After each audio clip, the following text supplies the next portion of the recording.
नमस्कार। चक्रवाती तूफान कल शाम को एंटर करने के बाद ओडिशा और इससे सटे उत्तरी तटवर्ती आंध्र प्रदेश पर लैंडफॉल करने के बाद अंदरूनी भागों पर बढ़ा है और आज सुबह 8:30 बजे ये उत्तरी तटवर्ती आंध्र प्रदेश के भीतरी भागों में पहुंच चुका था और उसकी इंटेंसिटी कमज़ोर होने के बावजूद डीप डिप्रेशन की थी। और इस समय जो स्थिति इसकी है, ये ओडिशा के पश्चिमी भागों पर है और ओडिशा को बस पार करने वाला है। सुबह 11:30 बजे की ये स्थिति है। 6 यूटीसी यानी 11:30 बजे की ये लोकेशन और इसकी इंटेंसिटी डीप डिप्रेशन की थी। अगले 6 घंटों के दौरान यानी शाम 5:30 बजे के आसपास ये पहुंच जाएगा।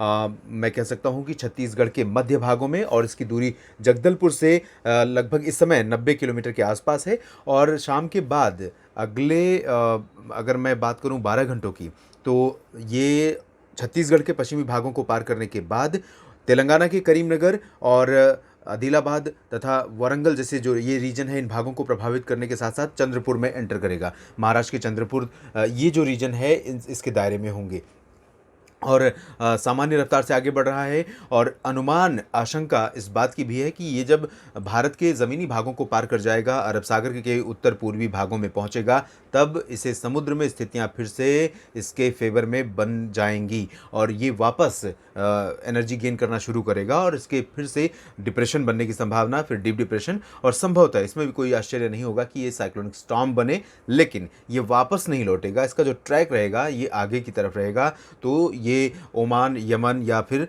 जो खाड़ी क्षेत्र है उन भागों की तरफ आगे बढ़ सकता है। तो भारत पर खतरा फिलहाल दोबारा साइक्लोनिक स्टॉर्म बनता है अगर, तब भारत के ऊपर नहीं रहेगा। लेकिन एक cyclonic circulation bay of Bengal में विकसित होता हुआ नजर आ रहा है, ये इसकी लोकेशन रही। और पिछले 24 घंटों में इस साइक्लोनिक स्टॉर्म के प्रभाव से किन इलाकों में बहुत ज़्यादा वर्षा रिकॉर्ड की गई है, इन आंकड़ों पर एक बार नज़र डालते हैं। विशाखापत्तनम टॉप पर रहा, आंध्र प्रदेश का तटवर्ती क्षेत्र, जहां पर सबसे ज़्यादा 282 मिलीमीटर की वर्षा रिकॉर्ड की गई है। कलिंगापट्टनम, जहां गोपालपुर और कलिंगापट्टनम के बीच से कहा जा रहा था कि ये साइक्लोनिक स्टॉर्म एंटर करेगा, और उसी लोकेशन से इसका जो लैंडफॉल हुआ है वो देखने को मिला है।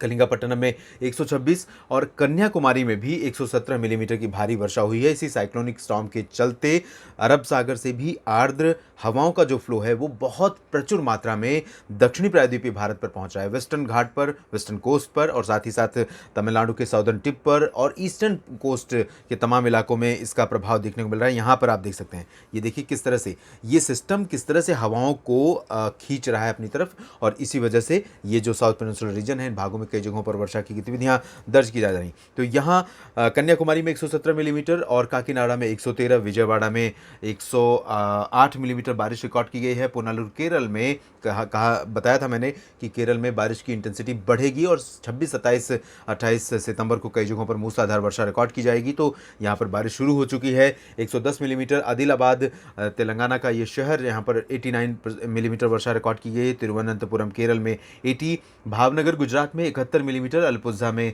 65, वलपराई में 62, तुनी में 58 और अमीनी दीवी में 57। लक्षद्वीप में बहुत कम बारिश इस बार हुई है, लगभग 25% की कमी इस साल के मानसून सीजन में है, लेकिन अब इसकी भरपाई हो सकती है ऐसा लग रहा है।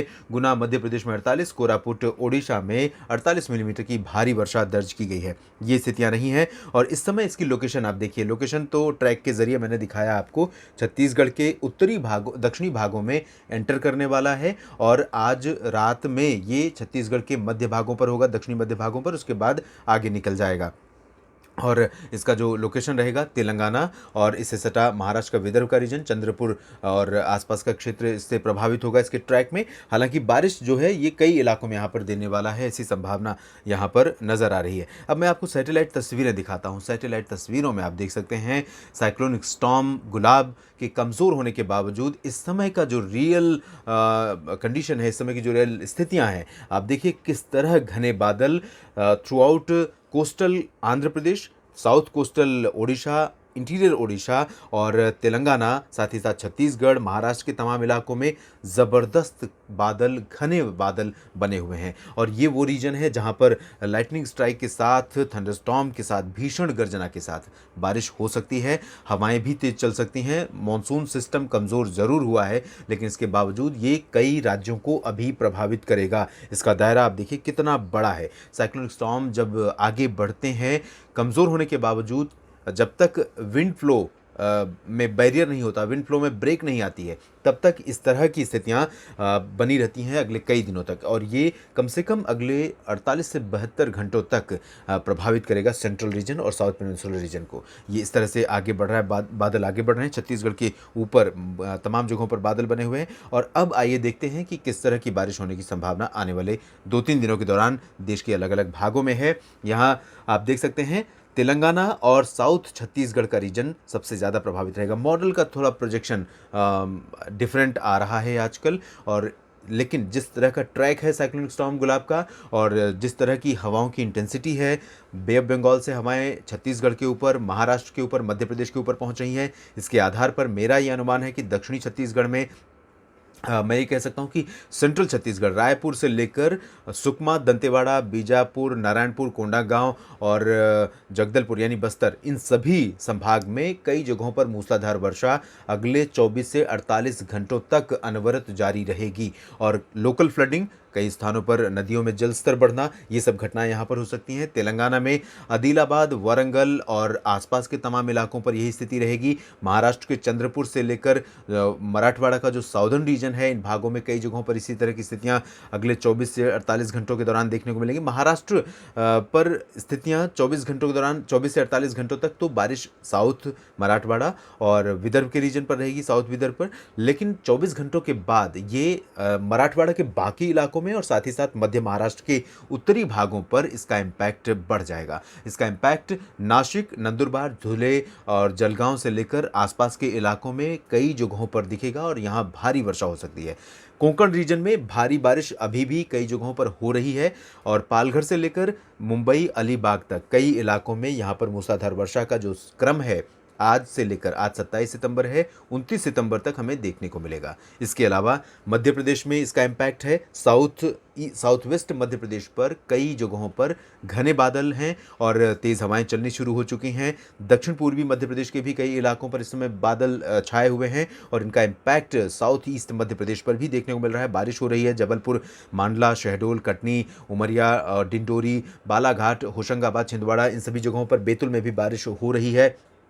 अनुमान यह है कि अगले 24 से 48 घंटों के दौरान, या मैं कह सकता हूँ साउथ वेस्ट एमपी की अगर बात करेंगे, साउथ वेस्ट एमपी और गुजरात का पूर्वी रीजन, साथ ही साथ साउथ ईस्ट राजस्थान, ये जो पूरा रीजन होगा, ये अगले 3-4 दिनों तक, 30 सितंबर तक, मानसून सीजन का जो आखिरी दिन होगा, इस दौरान तक इस सिस्टम के इम्पैक्ट में रहेंगे और इन भागों में इंदौर, उज्जैन, रतलाम, देवास, धार, खरगोन, मंदसौर, बड़वनी, बुरहानपुर, इन सभी भागों के साथ साथ भोपाल, विदिशा तक कई जगहों पर भारी बारिश होगी। और इसी तरह से कोटा से लेकर उदयपुर और चित्तौड़गढ़ तक, जालौर तक, जो साउथ ईस्ट राजस्थान है, इन भागों में बारिश होगी। गुजरात की अगर बात करेंगे तो सूरत, वलसाड़, नवसारी से लेकर अहमदाबाद, वडोदरा, गांधीनगर, मेहसाना, पाटन, साबरकांठा, बनासकांठा तक बारिश अगले 4 दिनों के दौरान संभावित है। सौराष्ट्र में भी आज भी बारिश होगी, कल भी बारिश होगी और इसी तरह की बारिश हमें 30 सितंबर तक कम से कम देखने को मिलेगी। और जब ये सिस्टम आगे निकल जाएगा, लैंड पर, समुद्री भागों पर पहुंच जाएगा और फिर से एनर्जी गेन करना शुरू करेगा,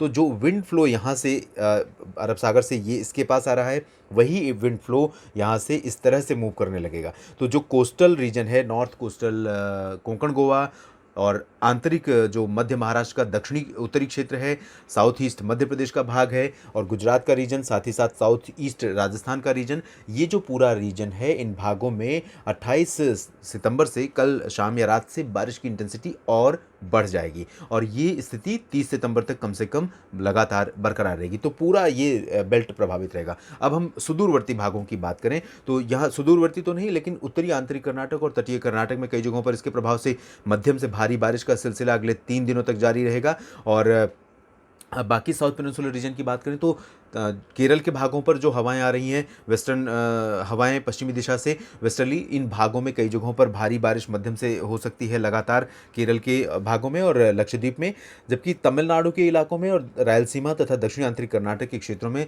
हल्की से मध्यम वर्षा की संभावना नजर आ रही है। यहाँ अगर हम उत्तरी भागों में देखें तो उत्तर प्रदेश और बिहार, झारखंड, ये जो रीजन है, इन भागों पर मॉइस्चर है, हवाएं पूर्वी दिशा से चल रही हैं, आर्द्रता है और इसी वजह से यहाँ पर बादल भी आने शुरू हो चुके हैं। तो तो कुछ इलाकों में यहाँ पर भी बारिश हमें अगले 2 दिनों के दौरान देखने को मिल सकती है। लाइट टू मॉडरेट रेन की संभावना है। उत्तर भारत के मैदानी इलाकों पर भी इम्पैक्ट इस सिस्टम का रहेगा और वेस्ट यूपी से लेकर दिल्ली, हरियाणा, पंजाब, राजस्थान का उत्तर पूर्वी क्षेत्र और दक्षिणी पश्चिमी राजस्थान का क्षेत्र, पंजाब, हरियाणा, ये जो समूचा रीजन है, इन भागों में भी कुछ स्थानों पर बादल छाए रहेंगे और रुक रुक कर गर्जना के साथ हल्की वर्षा का झोंका आता रहेगा। हवाएं भी कभी कभी झोंके वाली आएंगी, लेकिन ये सस्टेन नहीं करेंगी क्योंकि जो साइक्लोनिक स्टॉर्म था उसकी जो दूरी है इन मैदानी इलाकों से बहुत ज़्यादा है और वो अब कमज़ोर भी हो चुका है। इसलिए यहाँ पर बहुत अधिक इम्पैक्ट देखने को नहीं मिलेगा। पर्वतीय क्षेत्रों पर हवाएं पूर्वी दिशा से चल रही हैं, आर्द्रता यहाँ पर पहुँच रही है धीरे धीरे। इसी वजह से जम्मू कश्मीर से लेकर उत्तराखंड तक रुक रुक कर बारिश ऑन एंड ऑफ होती रहेगी। पूर्वोत्तर भारत के क्षेत्रों में लाइट टू मॉडरेट रेन लगातार अगले 2-3 दिनों तक बनी रहेगी। बहुत अधिक इंटेंसिटी यहाँ पर भी नहीं होगी क्योंकि फ्लो थोड़ा सा बाधित हुआ है इस सिस्टम के चलते। ये सिस्टम अपने साथ एनर्जी को आगे लेकर चला गया है। इस बीच एक नया साइक्लोनिक सर्कुलेशन यहाँ पर बंगाल की खाड़ी पर विकसित होगा। अगले आज शाम तक विकसित हो सकता है यहाँ पर, और ये सिस्टम उम्मीद है कि पश्चिम बंगाल के क्षेत्रों की तरफ जाएगा तो यहाँ पर बारिश कल से थोड़ा सा इन्हेंस कर सकती है। साइक्लोनिक स्टॉर्म गुलाब से जुड़े ताज़ा अपडेट के इस बुलेटिन में अभी इतना ही। आप लगातार बने रहिएगा मौसम तक चैनल के साथ। मौसम से जुड़ी और भी खबरें विश्लेषण के साथ आप तक मैं पहुंचाता रहूँगा। धन्यवाद।